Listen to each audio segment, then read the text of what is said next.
Chapter 6. How to be a successful business person. Adapted from the Wall Street Journal. Have you ever wondered why some people are successful in business and others are not? Here's a story about one successful business person. He started out washing dishes, and today he owns 168 restaurants. Zubair Qazi was born in Batkal, a small town in southwest India. His dream was to be an airplane pilot, and when he was 16 years old, he learned to fly a small plane. At the age of 23, and with just a little money in his pocket, Mr. Qazi moved to the United States.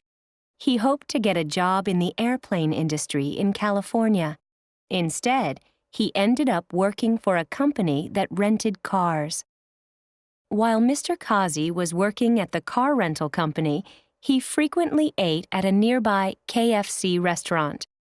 To save money on food, he decided to get a job with KFC. For 2 months, he worked as a cook's assistant. His job was to clean the kitchen and help the cook. "I didn't like it," Mr. Qazi says, "but I always did the best I could." One day, Mr. Qazi's 2 co-workers failed to come to work. That day, Mr. Qazi did the work of all 3 people in the kitchen. This really impressed the owners of the restaurant. A few months later, the owners needed a manager for a new restaurant. They gave the job to Mr. Qazi. He worked hard as the manager, and soon the restaurant was making a profit. A few years later, Mr. Qazi heard about a restaurant that was losing money. The restaurant was dirty inside, and the food was terrible, greasy and undercooked.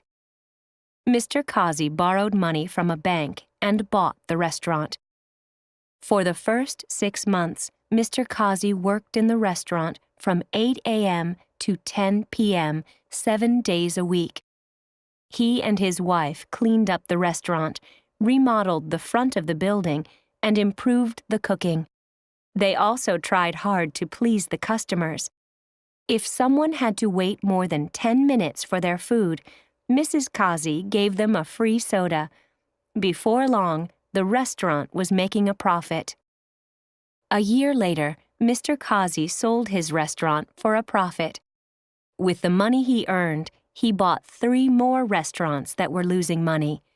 Again, he cleaned them up, improved the food, and retrained the employees.